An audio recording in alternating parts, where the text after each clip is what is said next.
Fala galera, tudo bem com vocês? Tranquilo, na paz? Sejam mais uma vez bem-vindos aqui ao canal Detetive da Fé. Bom, como muitos de vocês sabem, né, para quem já acompanha aqui o canal faz um tempo, eu estou adquirindo aos poucos livros que é para auxiliar no conhecimento que venho transmitindo aqui no canal. Ainda mais nas lives ou vídeos para membros, né, para ser bem mais específico. E acabei me interessando por um livro de uma pastora chamada Viviane Costa, que vocês estão vendo aqui na tela, que se chama Traficantes Evangélicos.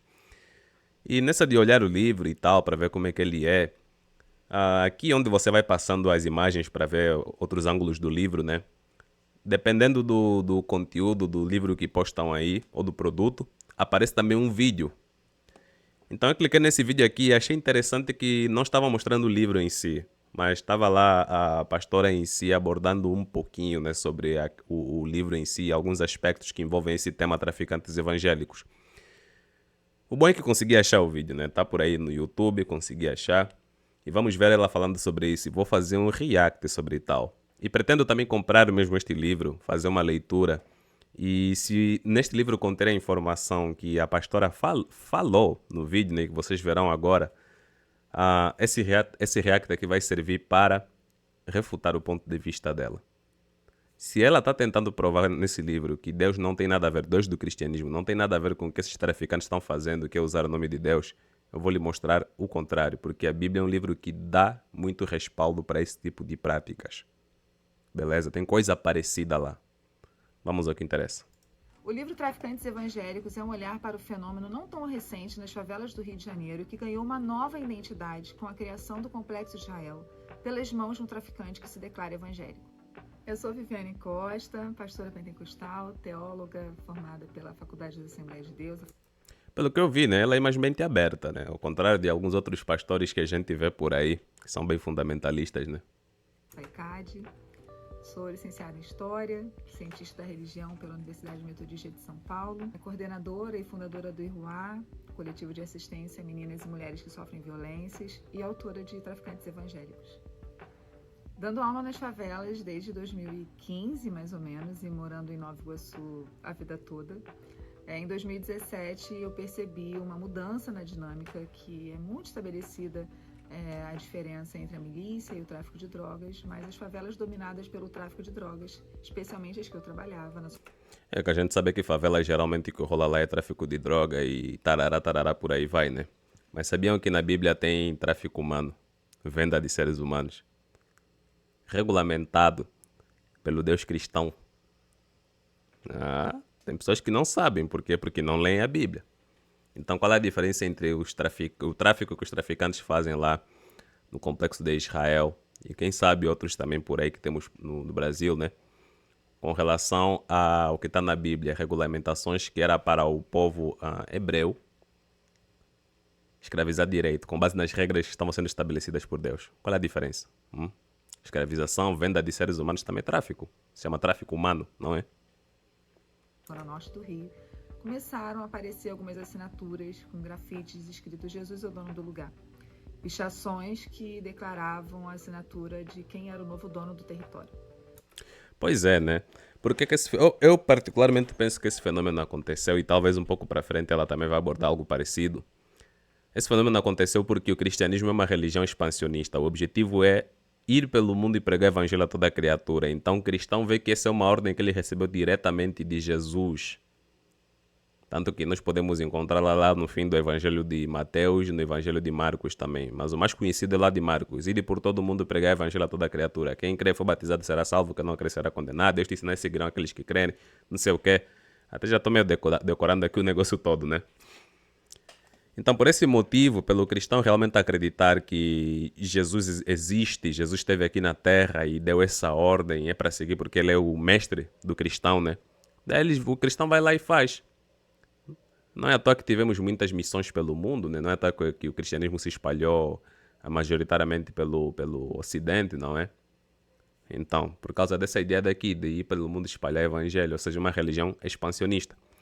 Isso também acaba acontecendo a nível interno, a nível nacional, por exemplo. Nós vamos ver missionários que fazem missões indo de um estado para o outro, de uma cidade para outra. E chegou também lá nas comunidades, nas favelas, não é? Acabou chegando lá. Não tem muita igreja também em favela com o objetivo de converter o cara que é bandido, que segura em armas para ir guerrear, que trafica, para tornar ele um homem melhor, que larga essa vida aqui. Não tem esse tipo de trabalho também em igrejas. Então, como é que os caras não iriam aderir, mas sem largar também o que é a fonte de renda deles? Por isso é que rolou isso daí, né? Traficantes evangélicos, em nome de Jesus. Naturalmente, como pastor e teóloga, me senti provocada a entender o fenômeno e, a partir de então, decidi pesquisar esse fenômeno na intenção de provar que o nome de Jesus não podia ser usado em contextos de violência. Ouviram o que ela disse, né? E se for isso que está no livro dela realmente, eu lamento lhe dizer, pastora, mas o cristianismo só transparece ser uma religião de paz e amor. No fundo, não é. Não é a primeira vez que acontece coisa do gênero, pessoas usando o nome de Jesus para praticar violência. Nós temos exemplo da Inquisição, temos exemplo das Cruzadas, também teve a Inquisição protestante, né? Além da católica. Quando os europeus espalharam-se pelo mundo para ir colonizar as outras regiões do planeta, levaram consigo o quê? O cristianismo. Pessoas que tinham religiões africanas, pessoas que tinham as religiões aqui, indígenas no caso, né?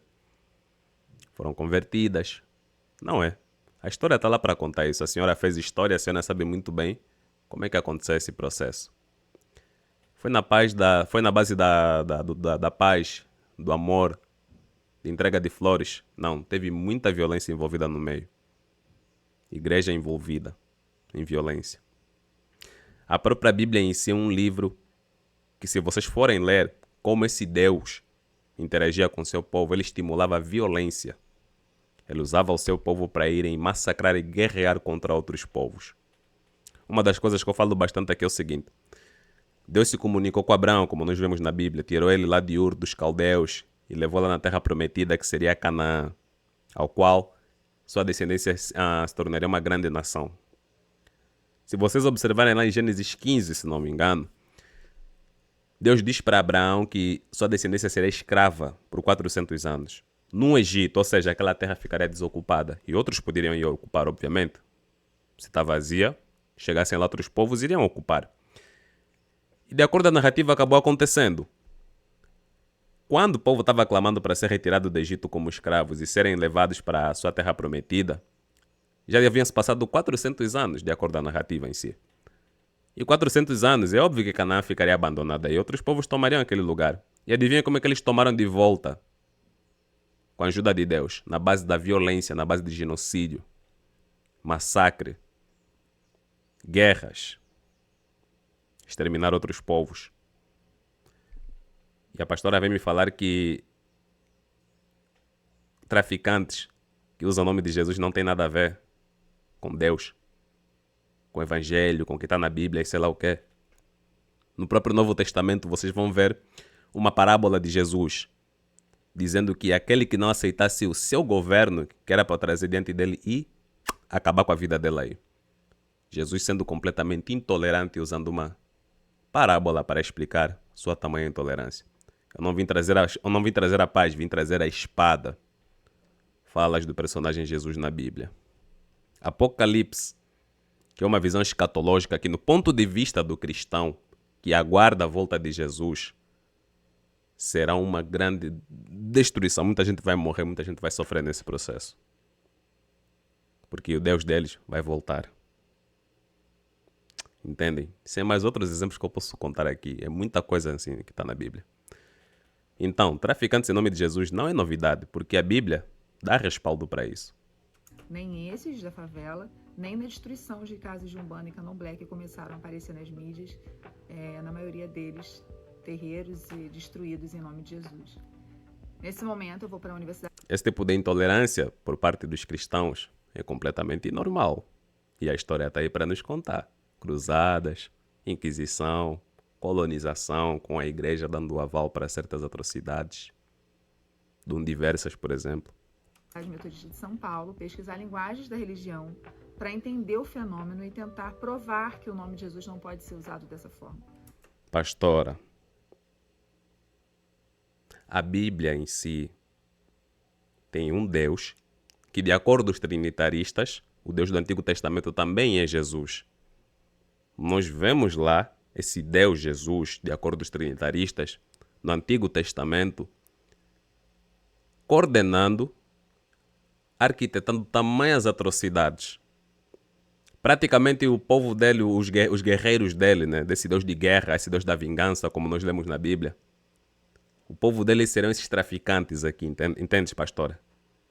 Seriam esses traficantes que estão usando o nome de Jesus agora. Esse é que é o ponto. Depois de entender o campo religioso brasileiro, as suas dinâmicas, as suas transformações, a tradicional relação dos traficantes com a religião e o cotidiano de violência, todos eles imbricados dentro desses territórios, eu entendo que é importante mudar a pergunta. E então decido caminhar na direção de tentar responder como o nome de Deus e a palavra de Deus são usados em contextos de violências e estruturam a vida e as dinâmicas de violência nas favelas do Rio de Janeiro. Pastora, de novo, o nome de Deus é usado para praticar... O nome de Deus é usado por esses caras para praticarem violência em favelas. Mas se você pegar a própria Bíblia, você vê... pastora, o Deus que tu acreditas, você vê esse Deus lá na Bíblia coordenando massacres. Você vê esse Deus cruzando os braços à medida que Moisés estava tomando atitudes completamente horrendas. Sendo conivente e ainda recebendo tributos depois de cometer essa atitude horrenda. Como, por exemplo, lá em Números 31. Onde o povo de Deus, do Deus que tu acreditas, pastora, guerreia contra os midianitas. E o que acontece? Dentre as mulheres grávidas, conseguiram venceram, pronto. Dentre as mulheres grávidas, eram para serem mortas. Ordem de Moisés. Moisés ficou muito chateado quando viu os soldados voltando com toda aquela galera. Não, tem uma coisa errada aqui. Moisés disse o seguinte: matem toda mulher que já se deitou com algum homem. Então havia chances de terem mulheres grávidas aí também, porque uma mulher que se deitou com um homem pode estar grávida também. Mandou matar os meninos, rapazes, crianças, rapazes de sexo masculino. E mandou poupar as meninas virgens. Para quem tem dúvida, para quem acha que eu estou inventando aqui, é só abrir lá a Bíblia, porque infelizmente tem muito cristão que não lê a Bíblia. Os seus argumentos se baseiam muito naquilo que ele só ouve por alto na igreja, ouve por alto na sua comunidade. E tem um pensamento muito raso. Então abre a Bíblia em Números 31, Números capítulo 31. Leia todo o capítulo, mas se você quer ir diretamente nisso que eu falei, comece a partir do versículo 17 por aí, beleza? Por aí você já vai encontrar o que eu acabei falando aqui. E se você ir um pouco mais para frente, vai ver que os despojos de guerra estavam sendo distribuídos. E parte ainda foi oferecida como tributo a Deus. Em nenhum momento Deus interviu, falou que isso está errado, não quer isso. Nós vamos ver lá em 1 Samuel 15:3, Deus ordenando a Saul. Saul, usou o profeta Samuel. Profeta Samuel, vem cá, vou te botar aí a conversar com Saul. Daí falou umas coisas para Samuel e Samuel foi repassar para Saul. Saul, te lembras lá dos amalequitas lá que mataram e guerrearam com teu povo aí no passado quando faziam travessia no deserto? Essa galera aí mesmo. Eu disse que me lembraria deles e agora é para vocês voltarem lá e matar geral. Deus mandou Saul matar geral, inclusive crianças de peito. Crianças de peito são crianças recém-nascidas. Mandou matar animais também. Mandou matar geral. E pasmem, aquela galera que Deus mandou matar, do povo amalequita, nem era a mesma geração que guerreou contra o povo que Moisés tirou do deserto. Então eles foram matar pessoas que nem tinham nada a ver com a guerra e nem estavam dentro de um contexto de guerra. Mas a pastora de alguma forma está entendendo que é errado os traficantes que praticam crimes e afins fazerem uso do nome de Jesus, o nome do Deus do Antigo Testamento, o nome do Deus da Bíblia, para fazerem as suas atrocidades. Sendo que na Bíblia nós encontramos esse tipo de atrocidades de boas, com o aval de Deus e ao mando de Deus. Complicado isso aí. O traficante evangélico é um morador da favela. É filho de alguém, é marido de alguém, é pai de alguém.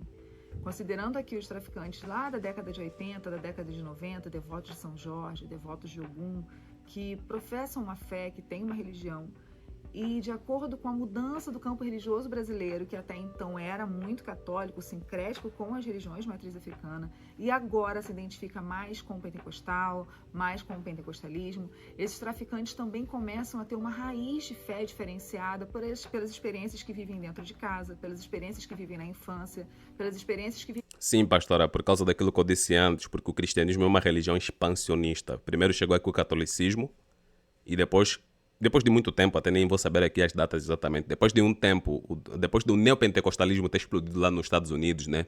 Acabou também chegando aqui no Brasil e com o catolicismo já estabelecido aqui no Brasil. E depois começaram a surgir muitos pentecostais, neopentecostais, outros tipos de protestantes também, né, que vieram antes, no caso, me esqueci deles. Mas começou a ter também essa linha de evangélicos. Só que entre os católicos e os neopentecostais, uma coisa eles vão ter em comum, que é ir ao mundo e pregar o evangelho. Porque o cristianismo é uma religião expansionista. Então esse fenômeno de pessoas que eram de uma religião de matriz africana, que estavam no tráfico, que começaram a mudar para o cristianismo e tal, né? É completamente normal, porque isso é culpa dos modus operandi do próprio cristianismo em si. Esse é que é o ponto. E como eu disse também antes, pô, o cara é traficante. Se ele não tiver um outro meio de conseguir renda, manter a sua vida e por aí vai. Inclusive um estilo de vida também luxuoso, porque muitos entram nessa... Não entram... Tem pessoas que não entram por necessidade. Tem pessoas que entram nessa vida também porque querem manter um estilo de vida, um status. Então, tem pessoas que não querem largar esse status, tem pessoas que entram por necessidade, e se não tiver um outro meio para poder, de alguma forma, se virar ou manter aquele seu status, vai continuar no tráfico, só que a crença está lá. Por quê? Porque o cristianismo chegou até ele, e ela aceitou. Mas tem que manter sua vida, tem que sobreviver, tem que... Entende? É um ciclo. Vive nas igrejas durante a juventude, e a mudança e a experimentação de fé desse traficante é também transformada por esse contexto religioso, que é completamente mudado nas últimas décadas com o crescimento dos pentecostais.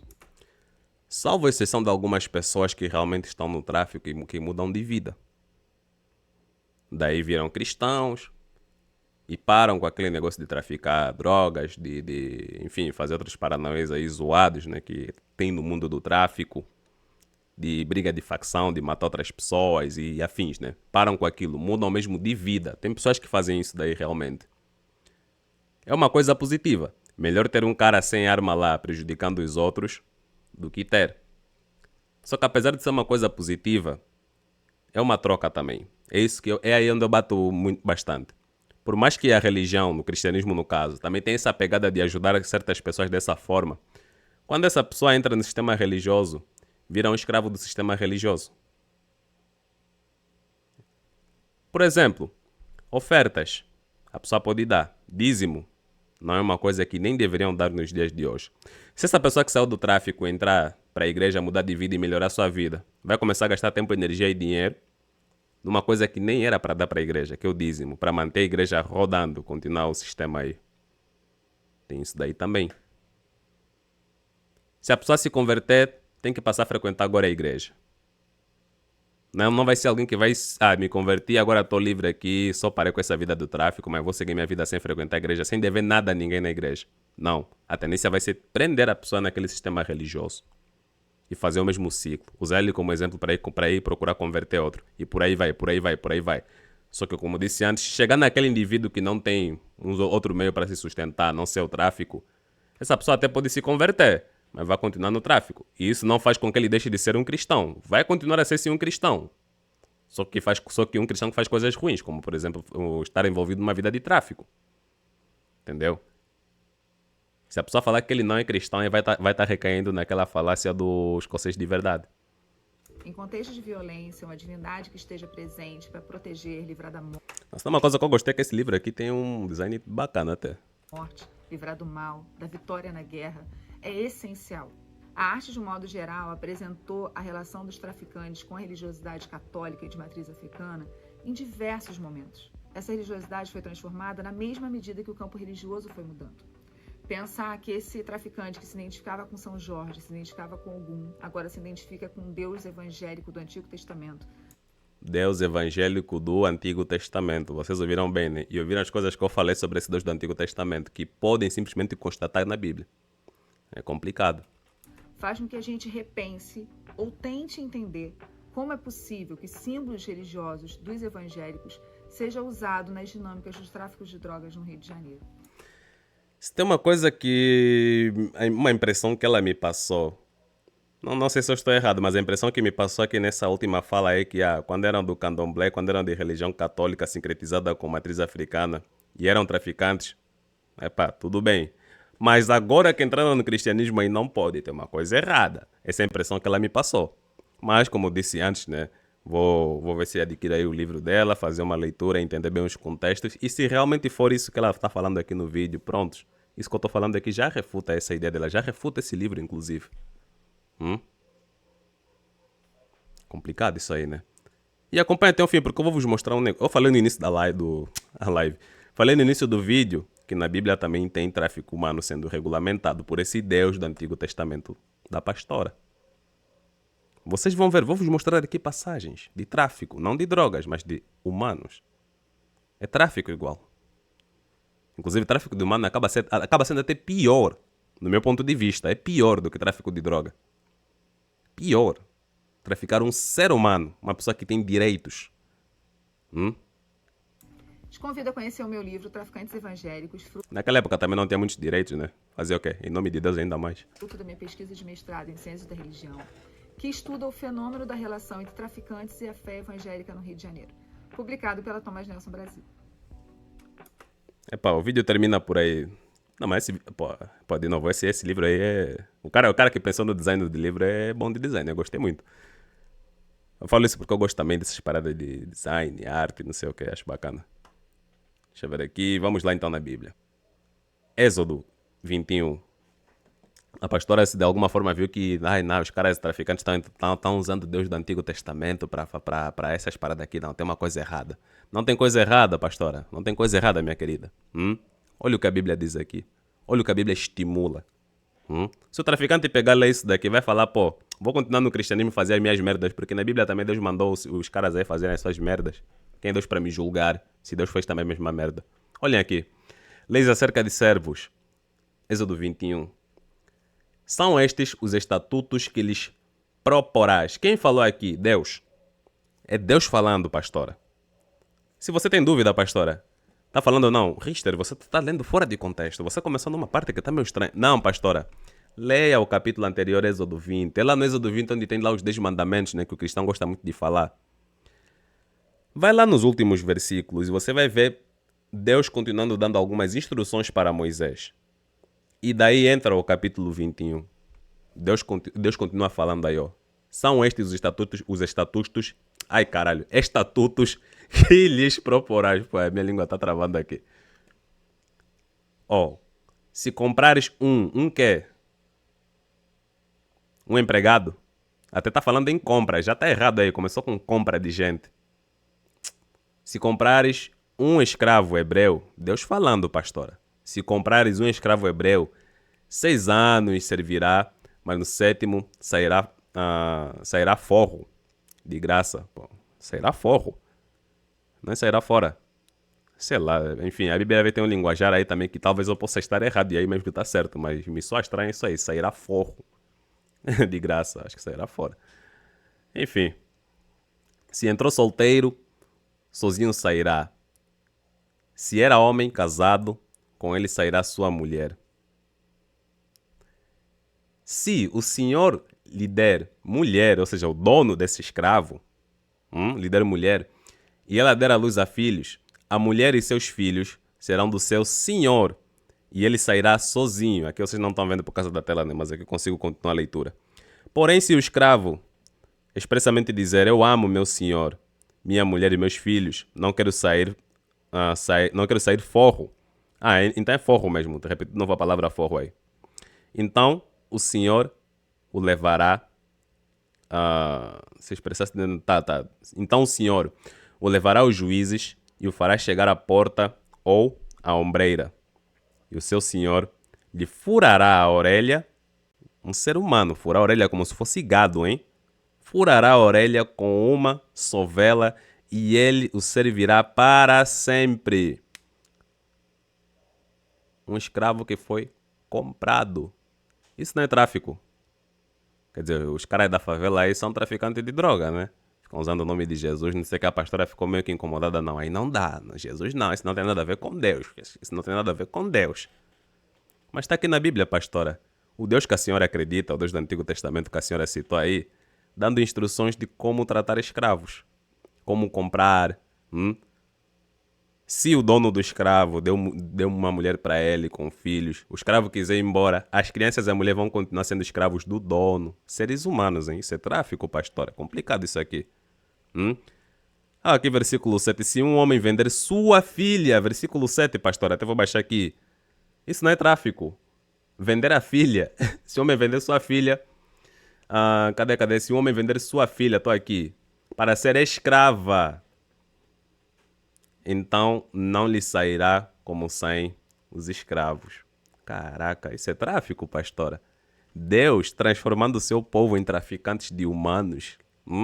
Complicado. Eu sei que o contexto todo tem a ver aí com a galera lá no passado, não sei o que e tarará. Eu não vou entrar no mérito se isso realmente aconteceu ou não, porque aí já seria uma outra discussão, eu traria outras fontes para vos demonstrar algo diferente.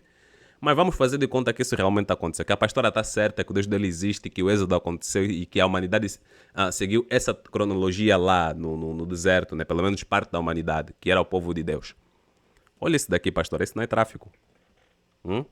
Complicado, Deus transformou o povo dele nos traficantes aí, os manos, esses que são os verdadeiros traficantes de Israel, né? Do complexo de Israel. Esses que são os verdadeiros. Os pioneiros, no caso, né? Seriam os pioneiros. A palavra correta seria esta. É complicado. Caramba, fui dar uma olhada até de uma Bíblia interlinear. Botei aqui essa passagem, Êxodo 21, versículo 7. Será que é mesmo isso? Na Bíblia interlinear você pega as palavras lá em hebraico. Alguns vão colocar servo, né? Serva, no caso, e não escrava. Só que essa versão que eu tinha lido lá é a revista Almeida atualizada. E aqui botei numa Bíblia interlinear, que é no site nepbrasil.org. E olhem aqui, ó. Se um homem vender sua filha para ser escrava. Daqui está que a palavra em hebraico. Clicando a palavra, ele nos leva aqui no léxico, se salvo engano. E aqui aparece a palavra serva, escrava, empregada, criada, concubina. Não, mas na verdade a palavra é realmente servo e não escravo. Pô, mas o contexto está ligado aí. Nem que fosse servo, empregado, vender a pessoa, isso é tráfico ou não? Caramba, mas apareceu escravo aí, né? Tem mais uma outra passagem aqui que está em Levítico, pessoal. Até já esqueci onde é que começa aqui. Será que é no versículo 39, será? Ou nos 40 e pouco? Não, vou começar aqui pelo 39, que é para não perder todo o contexto. Também quando teu irmão empobrecer, estando ele contigo, e vender-se a ti, não o farás servir como escravo. Como diarista, como peregrino, estará contigo até ao ano do jubileu te servirá.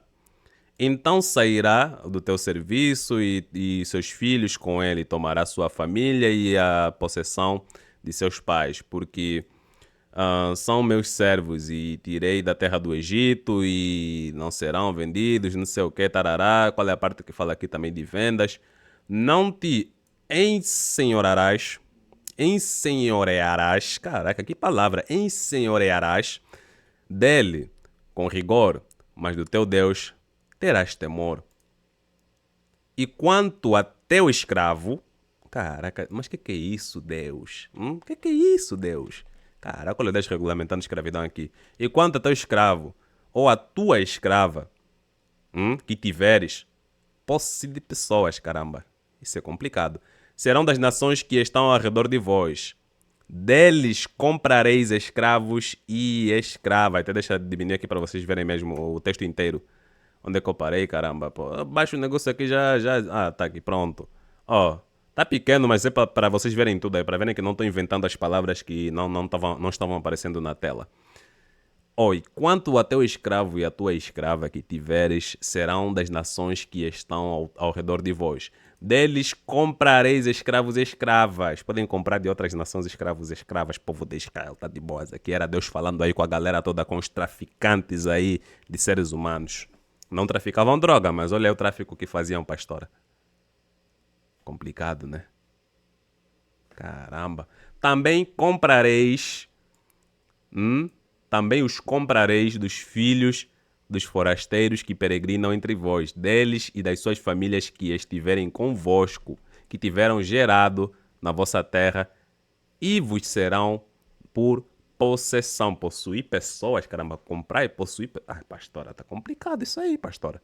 Quer dizer, só porque apareceram uns traficantezinhos aí do complexo de Israel que estão usando o nome de Jesus, mas continuam na vida do tráfico, incomoda. Mas na Bíblia em si, esse Deus aqui do Antigo Testamento, que para os trinitaristas também é Jesus, no Antigo Testamento aqui falando, tá dando esse tipo de ordem. É complicado. É complicado, meu. Até já não me lembro a passagem, mas também tem no Novo Testamento. É entre Efésios e outro que eu esqueci. Entre 2 Pedro e Efésios, se eu não me engano. Numa dessas, as duas falam de posse de pessoas também, de pessoas que são possuídas por senhores. Só que tem um deles, entre Efésios e Pedro, acho que eu estou imaginando que deve estar em Efésios mesmo. Estou tentando puxar aqui a memória. O capítulo não me lembro, mas lá diz escravos mesmo também. Em nenhum momento houve uma abolição desse tipo de práticas por intermédio de Paulo, que recebeu a revelação de Jesus, porque Jesus é iluminado e não sei o quê. Não. Em nenhum momento houve isso daí. Paulo foi lá regulamentar mais a questão da escravidão em si. Ou seja, endossando mais essa questão do tráfico humano, caramba. Não era droga, mas eram seres humanos. Complicado, né? Acho que já falei até demais, já contextualizei, ficou muito claro aqui. Então, o ponto é, se hoje tem traficantes que usam o nome de Jesus e continuam nas suas práticas que são erradas, a Bíblia dá respaldo para isso. Se o traficante pegar e ler isso daqui, mas Deus mandou seu povo lá fazer esse tipo de coisas, por que Deus me julgaria por ser um traficante e acreditar nele, adorar ele? Se o próprio Deus mandou fazer. Então o traficante vai ter motivos para continuar fazendo isso daí. Se for olhar pela Bíblia. Pelo ponto de vista bíblico. Beleza?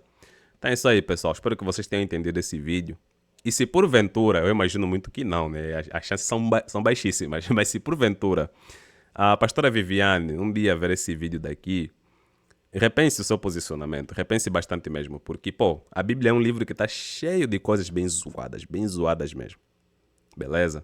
Então, se os traficantes estão fazendo aquilo que estão fazendo em nome de Jesus, abro tantos parênteses aqui, com muitos parênteses e aspas. Se eles estão fazendo aquilo, estão fazendo de forma legítima em nome de Deus. Até mais, pessoal. Valeu.